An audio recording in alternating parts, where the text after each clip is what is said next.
2014 के बाद से हमारे देश में एक ऐसी विचारधारा की सरकार है जिसकी नीति विभाजनकारी पे और देश के लोगों को नकली राष्ट्रवाद का पहाड़ा पढ़ाया जाता है। भाजपा का कथित राष्ट्रवाद संकीर्ण और संकुचित राष्ट्रवाद है।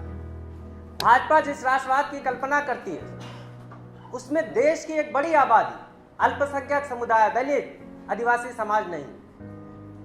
भाजपा जिस राष्ट्रवाद की बात करती है वो दरअसल जर्मन के हिटलर, तानाशाह हिटलर और मुसोलिनी से प्रभावित है। इतिहास गवाह है कि कांग्रेस ने हमेशा दिलों को जोड़ने की बात कही है, लोगों को जोड़ने की बात कही है, देश की संस्कृति और सभ्यता को बनाए और बचाने के लिए काम किया है। हमारे पूर्वजों ने, कांग्रेस पार्टी के लोगों ने देश के साथ मिलकर स्वाधीनता आंदोलन की लड़ाई लड़ी, जहां पे भाजपा या उनके लोगों का कोई दूर दूर तक कोई रोल नहीं। उसके बाद आजाद होने के बाद भारत 640 छोटी बड़ी रियासतों में बटा हुआ था, उसको जोड़ने का भी काम कांग्रेस पार्टी ने किया।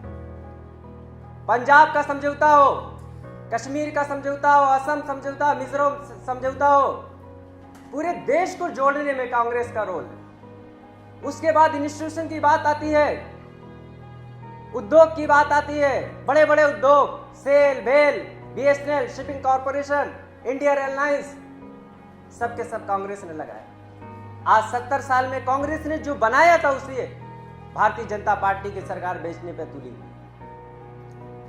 और जो संवैधानिक संस्थाएं थी आज उस पे हमला किया जा रहा है, हमारी स्वतंत्रता पे हमला हो रहा है और उसकी लड़ाई हमें लड़ना है। अगर आज हम नहीं खड़े हुए तो आने वाली जनरेशन हमें माफ नहीं करेगी।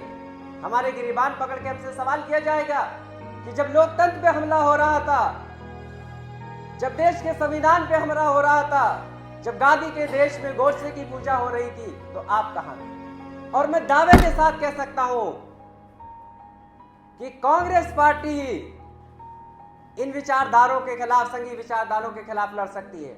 और आपने देखा है कि श्रीमती प्रियंका गांधी ने लगातार उत्तर प्रदेश में, चाहे वो आजमगढ़ की घटना हो, हाथरस की घटना हो, उन्नाव की घटना हो, लड़ने का काम प्रियंका गांधी कर रही है। और मैं अपने आप को खुशकिस्मत समझता हूं कि उनकी इस लड़ाई में मैं भी पीछे ही का एक सिपाही था और मुझे भी आगरा जाने का मौका मिला।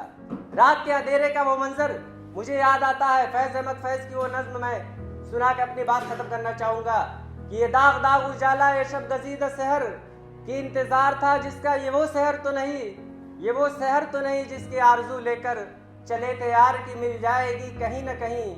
अभी गिरानी शब में कमी नहीं आई, बड़े चलो कि वो मंजिल अभी नहीं आई, चले चलो कि वो मंजिल अभी नहीं आई।